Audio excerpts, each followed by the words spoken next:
Welcome to panel C. I'm Simon Usherwood. Let's not worry about who I am. We've got three really good panel presentations on this discussion about migrant vulnerabilities in the global compacts. If you haven't already had a chance, there are longer versions of presentations available through our website, and I'll put a link when I finish talking. We're going to follow the order that we've got in the program. So as we've got a couple of people joining us, we will get going with our three colleagues from Catania, Danilo, Iole, and Daniela. Iole is going to start off, and we will go from there. Over to you. So good afternoon again. I'm Iole Fontana, and I will be sharing with you the research that we are carrying out here at the University of Catania with my colleagues, Daniela Irrera and Danilo Di Mauro. I would like also to remind, as also Simon was mentioning, that Daniela Irrera has recorded a brief and very effective video on the kind of work that we are doing as part of PROTECT Working Package 5. So if you want to know more about that, I truly invite you to watch the video as well. So very briefly, our research is focused on the case of NGOs in Italy, and it has three main goals. First of all, we are interested in trying to understand the way how NGOs in Italy define and intend the notion of vulnerability. Secondly, we want to understand how NGOs in Italy approaches vulnerability and addresses vulnerability in practical terms, so in terms of action and approaches on the ground. And finally, we want to understand whether NGOs do have a role in shaping protection policies at both the Italian and the European Union level.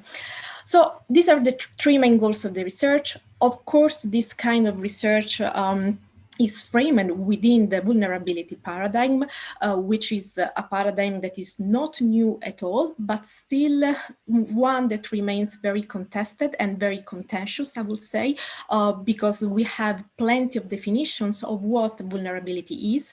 We are still missing one single definition that is globally accepted.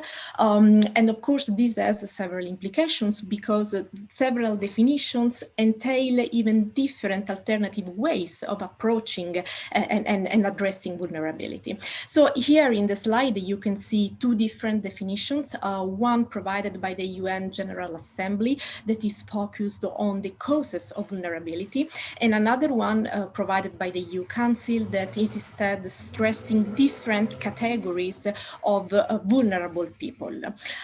Of course, with the global compacts, vulnerability has come even more under the spotlight, but I will say that the compacts reflect as well this high diversity in definitions and approaches to vulnerability. Even the two compacts among themselves, the Migration Compact and the Refugee Compacts, do adopt a different approach. Because, for instance, in the Migration Compact, vulnerability features a lot across the text. You can sketch the word several times, and it is presented as a key policy goal that should be addressed in all the stages of the migratory process. By contrast, in the Refugee Compact, vulnerability is barely mentioned, just once or twice, and it is considered as just one among several aspects that should be taken into consideration. So I think that the compacts in that regard are really a litmus test of the variable geometries of definitions and approaches to vulnerability. So in such a context, we moved from the assumption that there has been quite a bit of attention towards the institutional definitions of vulnerability in terms of a sort of top-down approach. But still, a bottom-up approach to vulnerability has been a little bit overlooked, so we want to focus on the perception that actors on the ground do have about vulnerability. So that's the focus of our research, so trying to discuss the perception of Italian civil society organization in that regard. And I will say that the Italian case is a very interesting one for the very fact that we have a reception system that is based upon a multi-level governance built in turn upon a mechanism of responsibility sharing and networking between institutional and non-institutional actors. So in this context, we want to understand the way how NGOs perceive vulnerability in terms of categories, norms, and measures. And we want also to understand whether they identify even new forms of vulnerability beyond traditional political and institutional definitions. Because, of course, actors in the field are able to detect a broad spectrum of invisible vulnerabilities that might not be detected by traditional institutional definitions. Just to give an example, even the gray area between the asking for asylum and the recognition of protection is full of invisible vulnerabilities. At the same time, we want to understand whether there are even new actors of vulnerabilities. Even social workers themselves might emerge as new actors of vulnerabilities due to the high psychological and emotional distress they have to face. So our key questions are vulnerability for whom and vulnerability by whom. So in doing so, we want to identify whether there is a gap between the way how civil society organizations perceive and address vulnerability and the way how this is defined at the institutional level. So I will now leave the floor to Danilo, who can provide more details in terms of the methodology that we are adopting.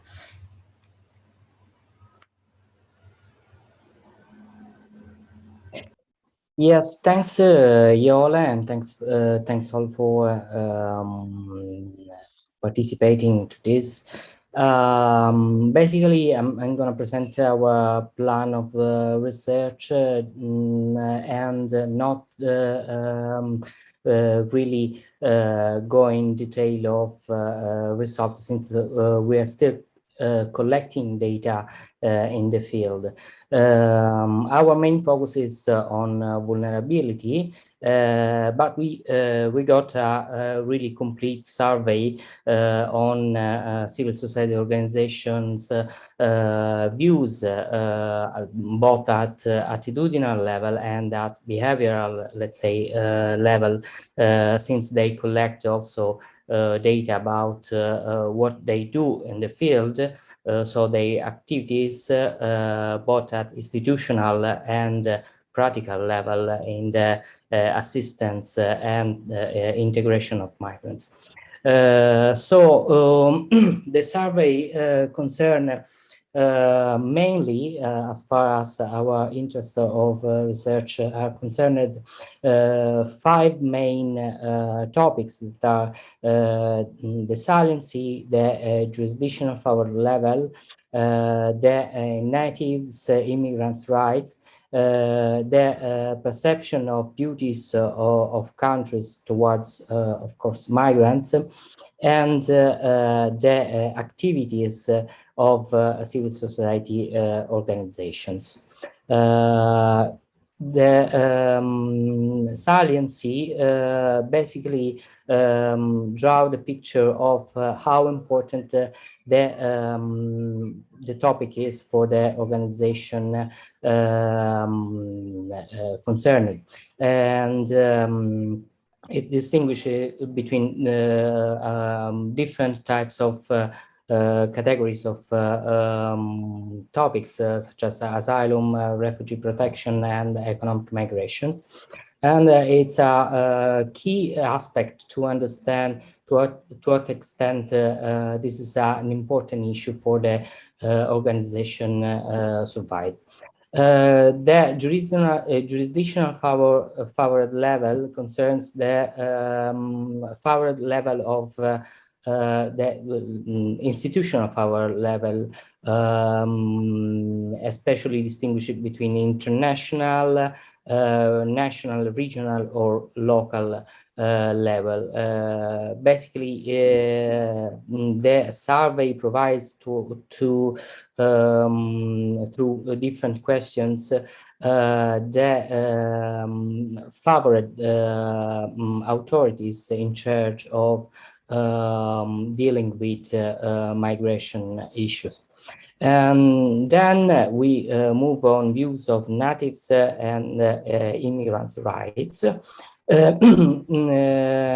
this area, it's possible to distinguish different types of migrants, so different definitions. So foreign-born, minorities, born with migrant parents, and so on and so forth. So the survey collects views on the rights of these different categories of non-natives. And then attitudes towards the country where the organization has its main office.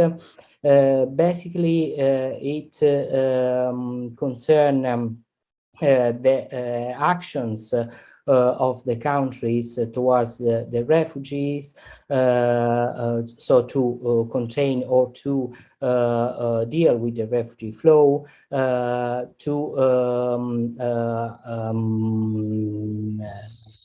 admit refugees and to deal with vulnerability to particular vulnerable categories.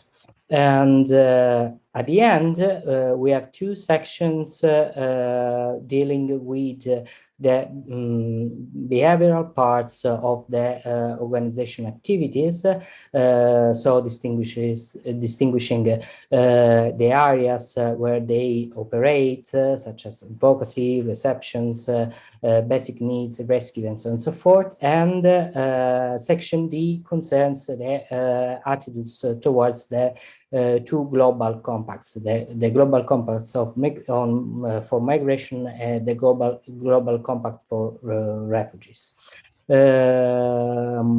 We plan, first of all, to observe, to draw a map of these sets, these comprehensive sets of attitudes in a comparative perspective, trying to understand whether there are different types of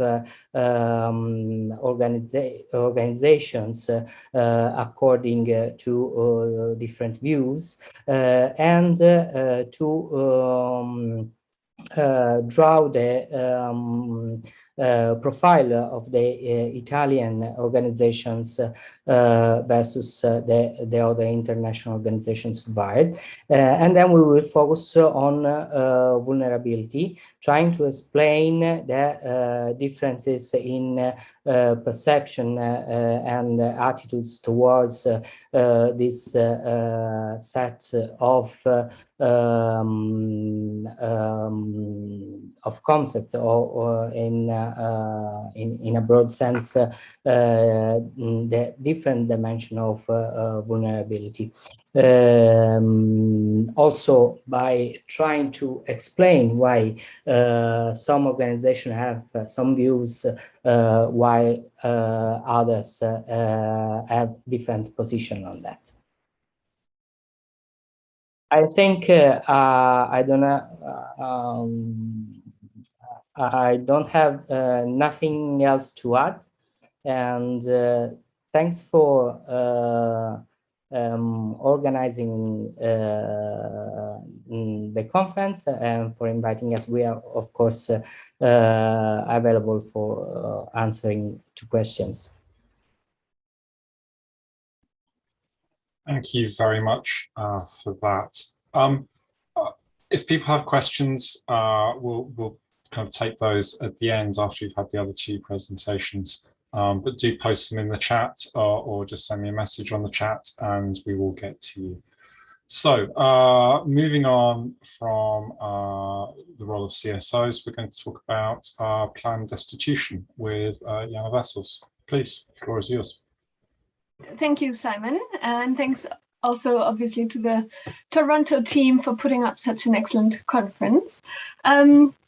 Yeah, I'm speaking on behalf of the Gießen team, which consists of Jürgen Bast, Pauline Endres de Oliveira, and myself. And I'm happy to share some of the preliminary findings of our research for this project, which is part of the larger work package 2. Now, if you were there yesterday at the conference, you'll know that the overarching objective of Work Package 2 is an assessment of the impact of the global compacts on the rights, on the right to international protection, and in particular how they interact with pre-existing legal frames of protection, right?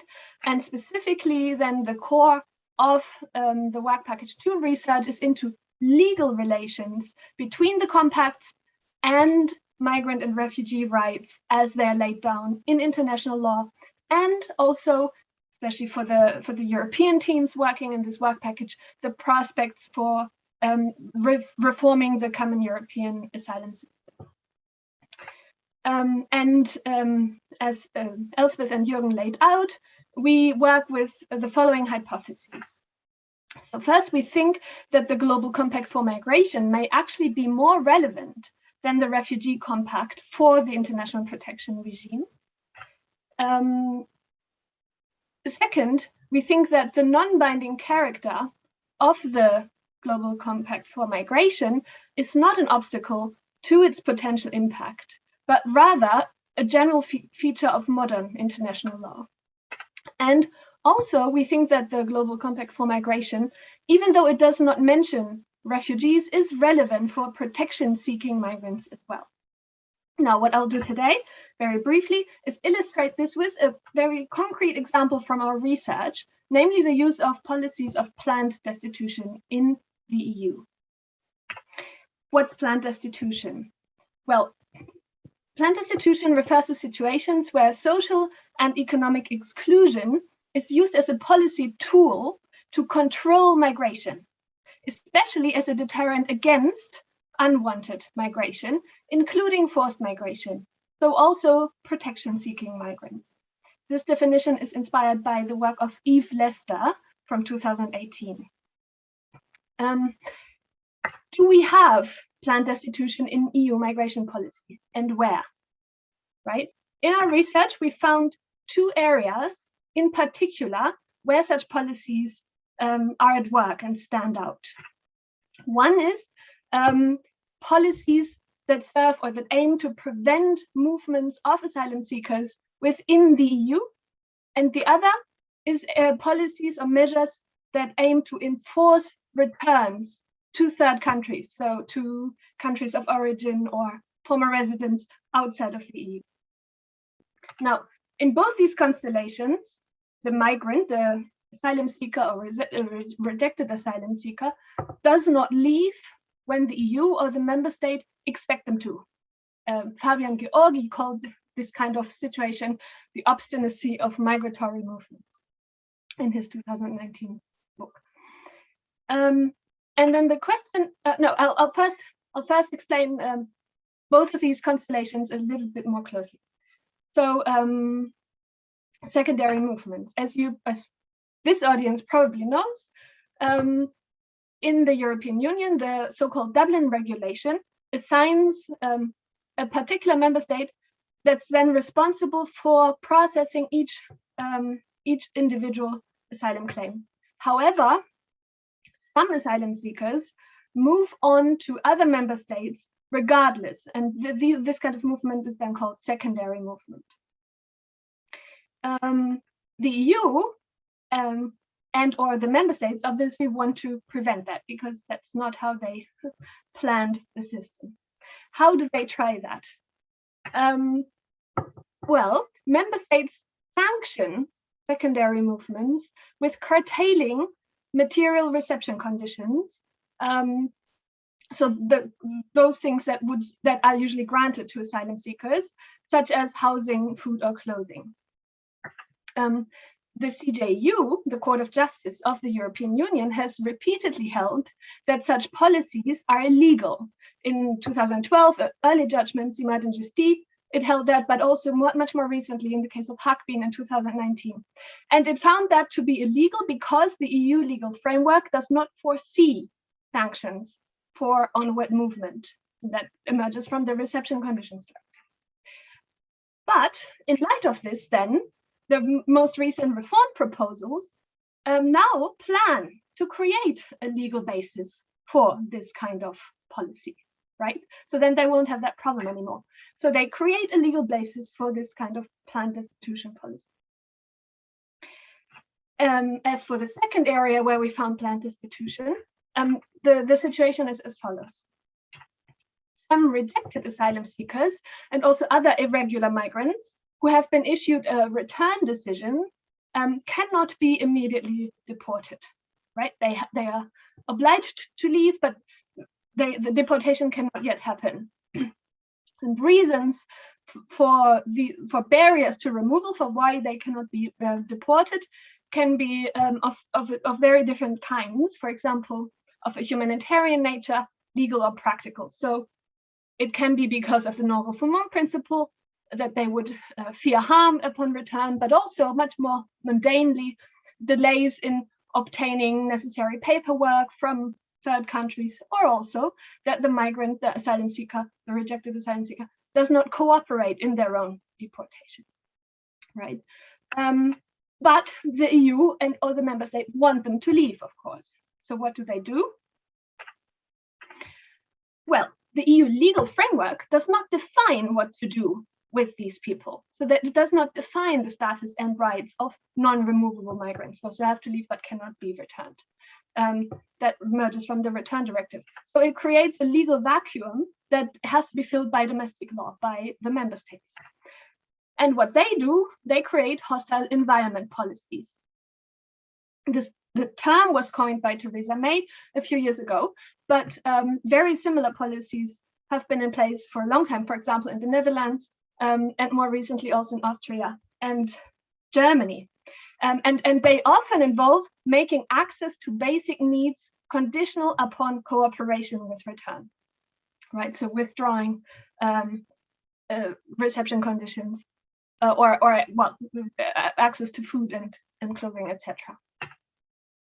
Now, the EU, what does it do in this case? It hasn't defined the status. It's aware of these policies, but it also decides not to care about them. So the reform proposals do not address this issue at all. So in this case, at the EU level, the EU tolerates and condones this kind of planned destitution, right? Okay, so does the Global Compact for Migration have anything to say on this? When we read the text of the GCM, we find objective 15.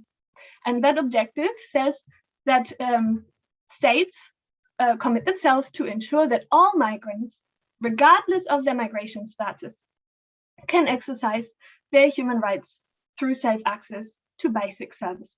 So it would seem that the policies of planned destitution that I described would conflict with this objective. But as we've heard many times throughout this conference, the GCM is obviously non-binding. But how does it interact and relate to existing legal frames, right? And then looking more closely at human rights law, we find that this objective 15 actually enshrines a human rights-based socio-economic subsistence level that has been developed under human rights law. So there are several binding international human rights treaties that lay down socio-economic rights, such as the International Covenant on Economic, Social, and Cultural Rights, and at the regional European level, the revised European Social Charter.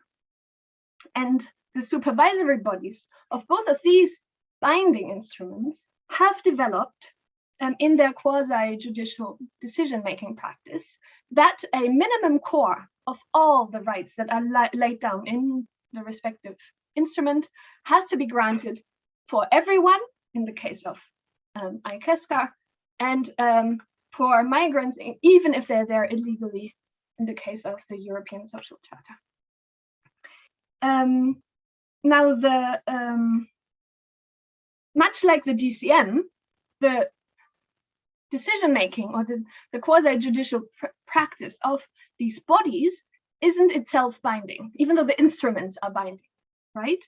But we see that the GCM crystallizes the doctrines developed by these bodies and underlines their relevance to migrants, right?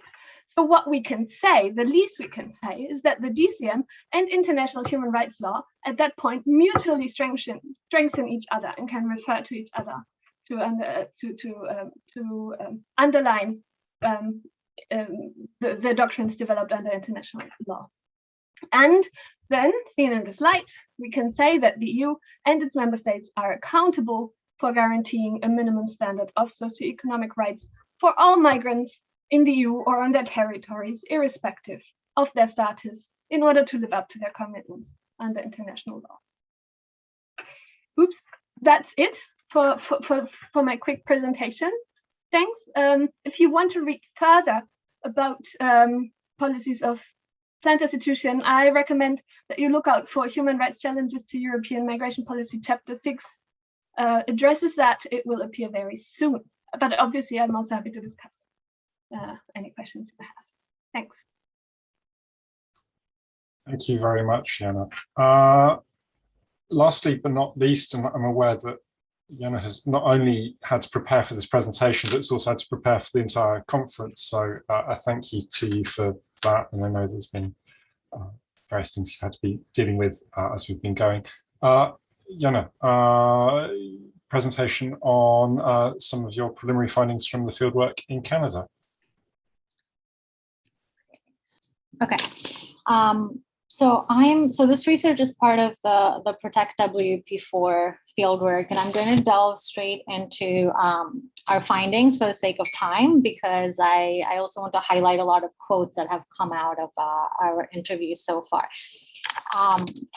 So we did take a qualitative approach, and it's a bottom-up analysis. So far, Idil and I have conducted 16 interviews with practicing lawyers, NGO representatives, as well as governmental representatives. So I'm going to focus on 3 of the main themes today, which are vulnerability, collaborations, vulnerability, and the global compacts.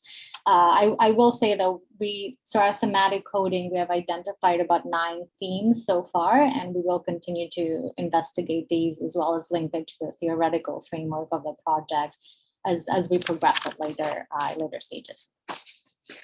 Okay, so on collaborations, so in Toronto, a small number of local organizations really play an enormous role in advocacy and service delivery. They constantly coordinate services to ensure the needs of migrants and refugees are met. And this is illustrated by this particular quote by an NGO representative, who said that we work very closely with each other in terms of coordinating services between our organizations. So, whether it is referral to one another for different services, supports, or partnerships, we make for specific programs. Because of this, we have been able to get what a claimant needed quickly. So most interviews also spoke about really strong relationships with public health nurses and doctors, particularly during the pandemic, as well as lawyers, the Ontario Law Foundation, Legal Aid, and the Refugee Law Office. So as a result, our findings really do indicate that collaborations between NGOs and community partners are quite strong and frequent. So again, another quote is, we're very creative in implementing and the solidarity of our peers in making this possible. We created a network of people who are willing to receive and support. So again, as the second quote highlights, these collaborations are formalized. A number of coalitions are developed with distinct working groups. So for example, there's one on legal aid, on migrant detention, housing, and refugee needs. And depending on funding and immediate issues, other ad hoc working groups and networks are also operational in the community. So again, it's evident that these networks and collaborations are built on robust international relationships, interpersonal relationships that enable these organizations to provide effective and timely service delivery. And this was often quoted by many of our interviews, that it's particularly these relationships that actually enable effective service delivery. So collaborations with state actors seem to be more limited and challenging, though there are variations among the 3 levels of government. So the first quote is from a city official, and the second one is from an NGO representative. So regarding at the municipal level, the city official says, there are a number of geographically based community clusters. It is important for us to understand what our community partners are saying on the ground because we don't provide direct services. And then NGO representative says, the city is much better. They listen to us, our coalition, they're willing to collaborate on effective solutions to support refugee claimants. However, they listen to us and invite us to meetings, but don't always do much. There's not enough attention to our suggestions, so it's frustrating. They always deal with the immediate, with a crisis, and they're not thinking long-term. So again, the relationship and collaborations with those at the municipal level seem to be the most in-depth, However, and as the quotes illustrate, there's a disconnect between the perceptions of the city and community organizations. With that said, community representatives did acknowledge that they do receive funding and support from the city. And the city also offers rental properties at a reduced rate that are used as shelters and transition homes. And if you have any idea or sense of the housing market in Toronto, you'll know that this is incredibly helpful. But again, they stress that a lot more could be done, and particular attention should be paid to long-term and durable solutions. Collaborations seem to be the most dire with the provincial government. So the Conservative government that came into power in 2018 in Ontario closed down the immigration branch. They cut off childcare benefits, which have an adverse effect on migrants and newcomers, and they cut off legal aid for refugee claimants within the province. So though not completely absent, many expressed that there's very, very little support and collaboration with this particular level of government. And then regarding the federal government, many expressed that, again, there's little funding from them, but there are collaboration mechanisms in place. So the nature of the collaboration with IRCC, which is Immigration, Refugee, Citizenship Canada, and the Immigration and Refugee Board are limited to a consultation nature, and that's expressed by an NGO in the first quote. And they say they invite us as experts and for training, knowing that they're not going to actually listen to us. So we're going there to make the point, and they don't incorporate anything that we say the majority of times in the documents. Like the Global Compact is one of these examples, but we go and they listen. So again, community representatives frequently are invited for these roundtables for their expertise, and they're celebrated for their expertise and asked to conduct trainings. So there is a line of communication that's present and open, but the criticism is that it's all for lip service and little of the recommendations are actually implemented. Whereas with the CBSA, which is a Canadian Border Service Agency and the enforcing body responsible for detention and the border in Canada, the collaboration takes a different form.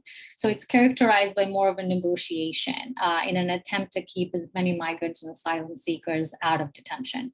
So again, the quote is, with CBSA, we never say no. We receive phone calls, we have a woman and a child here that we're about to detain. Can you come to pick her up? We always say yes. Do you have a space? Even if we don't have a space, we say yes, we have a space. So in terms of vulnerability, and this was mentioned by others as well, the concept has become quite prominent, especially in light of the Global Compact, but it remains a contested term. So its interpretation and understanding and application varies among actors. So a few things that emerge from our findings is, first, there's a struggle with the language of the term vulnerability and the underlying assumptions that underlie that language. So a refugee lawyer had this to say: they are not inherently vulnerable. Migrants and refugees are made vulnerable by the circumstances that we put them in. We need to be careful about signing that vulnerability to them as part of who they are, as a defining adjective. This is missing from the compact and research. People who manage to survive persecution, trauma, war, and build up again are nothing but resilient. That's not vulnerable. Our systems render them as such. So, by providing protection, we see ourselves as saviors that are doing these migrants and asylum seekers a favor, yet we don't acknowledge enough that it's our very systems that create these vulnerabilities. And again, in Canadian legislation and regulation, there's no definition of vulnerability. It only appears in instructions and guidelines on how to apply the concept in operational manuals. So some interviewees, can see your application. Sorry, I got a thing on my screen. So some interviews actually indicated this was a positive thing because they said that the concept evolves over time, and by not having it in legislation, it means that it can be modified faster and it can be context dependent. Others actually indicated that the Canadian case-by-case strategy and the federal government's very strict requirements on which vulnerabilities actually count and which ones are valid is the problem that creates the systemic vulnerabilities. So international students and undocumented migrants fall into this category. They're often caught in this web. So again, the first quote captures the sentiment. They don't pursue the systemic approaches that are oppressing and create these vulnerabilities. They say, no, if they meet this criteria, we can help them. If not, sorry, there's nothing we can do. The system creates the illusion that a refugee claimant will know how to navigate the process. The second one is from a lawyer, again, similar sentiment. Certainly officials take vulnerabilities into account, but they're very selective. It's almost like there is an expectation that people fit within vulnerability stereotypes. And if they don't fit, then they easily fit into other categories, those being associated with risk, danger, and bogus claims, especially when it comes to men. So in instances when refugees do not fit into these predetermined vulnerability stereotypes, authorities have a much harder time recognizing vulnerability. So for example, certain men might express stress and depression through resistance or refusing to eat or aggression. And this is understood as a dangerous person rather than a vulnerable person trying to survive through these incredibly difficult situations. And they come to Canada thinking they're going to find safety, and more often than not, they're actually placed in handcuffs. So naturally, this sends people into a spiral, but it's difficult to regain trust after this has occurred. Yeah, so local actors, the vast majority of them, I mean, you guys can read the quote on your own, the vast majority do not utilize a particular definition of vulnerability, and they offer support and services independent of a formal vulnerability assessment. However, a lot of them did mention that because of monetary and human resource limitations, a tiered framework of vulnerability does emerge that is frequently gendered and racialized. And then with COVID, again, this was across the board that COVID has significantly exacerbated vulnerabilities, and extreme vulnerability was used to describe the situation. Sorry, I'm gonna try and speak through this.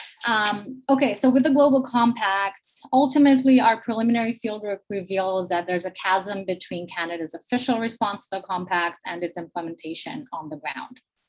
So again, the first quote is from an NGO representative who actually participated as an expert on multiple of the consultations. And this was expressed by many, many interviews. So none of our issues from the discussion were covered. They have no impact whatsoever. It's a sleeping document, not a working document. And many, expressed deep frustrations by the limitations in the language of the compact, such as its non-binding nature, and stress that the fundamental causes of migration and asylum are ignored. So we thought that these two quotes, again, captured this sentiment quite well. The first one relates to the GMC, and the rep says, they reflect a huge polarization between the global South and the global North.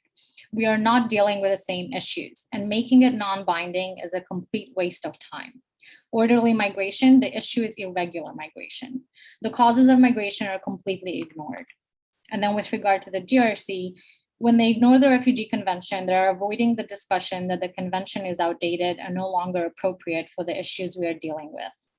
And they ignore the fact that we don't have an international monitoring mechanism that obligates governments to implement things that protect migrants and refugees. This is my last slide, I promise. So this first quote, I found this to be incredibly powerful. So this particular representative, actually, I will say that this quote came from Francisco Rico Martinez. Francisco said, the killer for me was the part that refugees and migrants are entitled to the same universal human rights and fundamental freedoms, which must be respected, protected, and fulfilled at all times. And then the same paragraph states there are distinct groups governed by separate legal frameworks. What the F is this? This is totally a theoretical elaboration of the excuse that we are not interested in talking about the real issues. So, again, many felt that the content is contradictory and highlighted that didn't expect much would change in practical terms because they felt the content of the compact is far removed from the kind of work that agencies do on a daily basis. So this is captured on the second quote, which says there's nothing to celebrate. It's a clear example of how the global North imposes an agenda to keep migrants and refugees wherever they are right now. That's why the emphasis was on collaboration.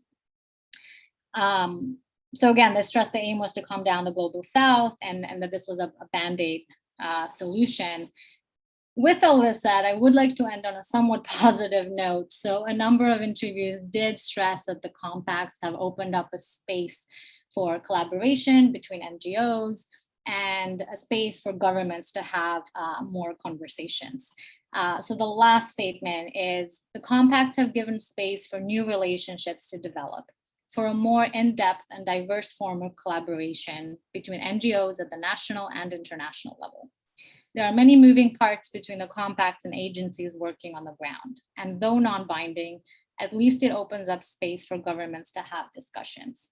That is it. Thank you so much. I apologize for going over. I didn't have a chance to record a video in advance, so I was hoping I could get away with a couple of extra minutes. And I welcome your questions and feedback. Thank you very much, Jana. And I think it's always good to be squeezing in some swear words in presentations. I'm very much in favour of that, especially if you're reporting speech rather than doing it yourself. We're open for questions, so if you want to either put your hand up or put a question in the chat, we can do that. But whilst we're waiting for people to do that, and one theme that comes across from the three presentations in different ways is that the compacts are changes, evolutions rather than revolutions at this stage. But the question is whether you see these as evolutions into a dead end or opening up some new kind of potential, and that kind of really touches on Jona's last comment. But I welcome views from the other presenters about whether you see, on balance, the longer term potential of the compacts as something that is positive, or whether this is something that can only ever go so far. Who wants to go first? Just jump in.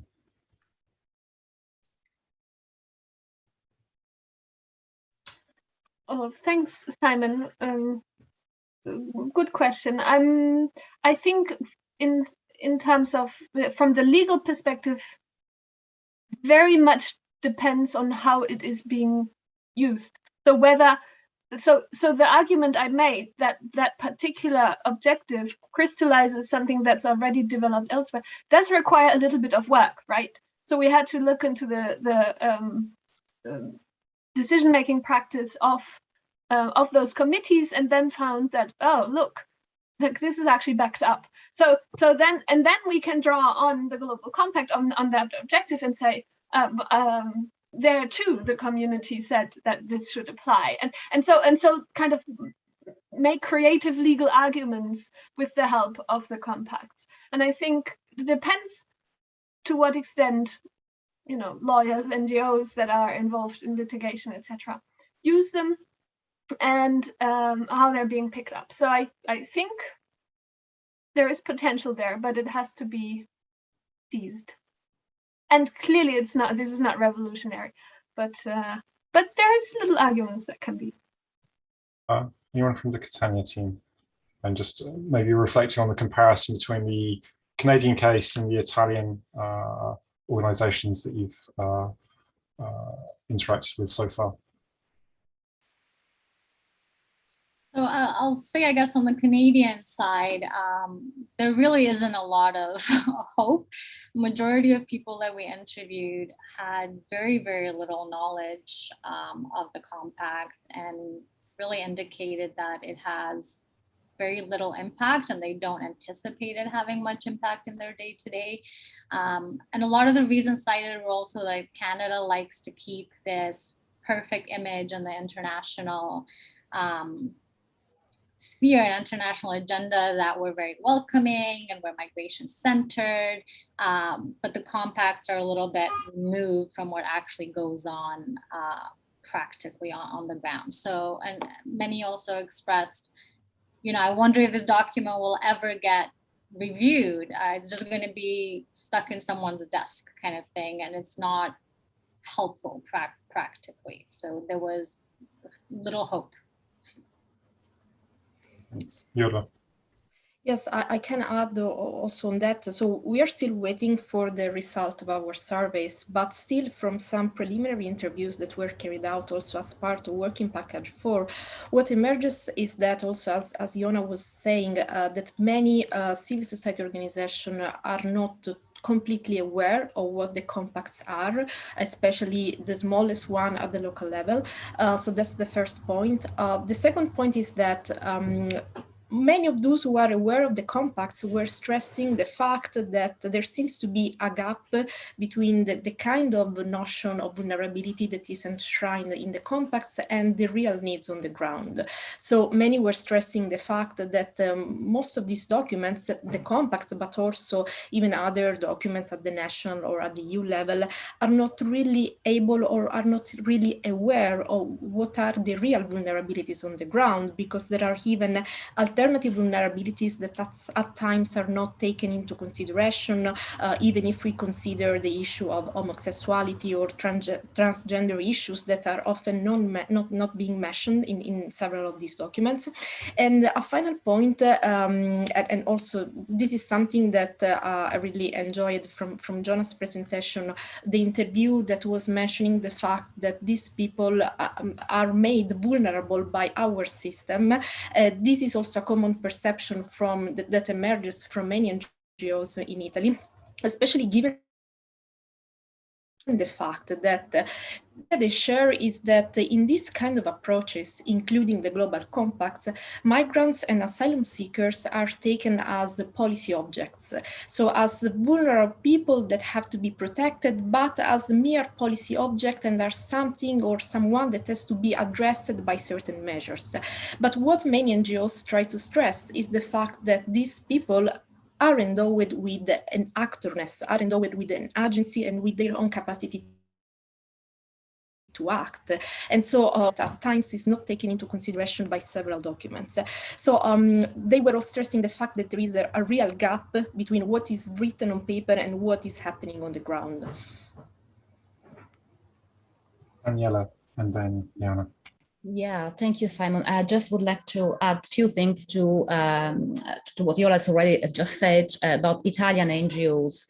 Of course, we are waiting for the more significant results from our survey, as she has said, but we can say that these general considerations that we are doing now in this policy field of migrants and refugees can be generally applied to all policy fields in which NGOs are working. So it's very common to see that NGOs are, the NGOs system is very, very broad, and there are balances between more committed NGOs who are willing to work with institutions and who are willing to read documents and to try to apply what documents are providing, and those ones who are absolutely against or are not interested in any institutional approach. So the same can be applied to NGOs. It's not only a problem of being local or being national, being regional. It's not necessarily a problem of territorial dimension, let's say, but it's just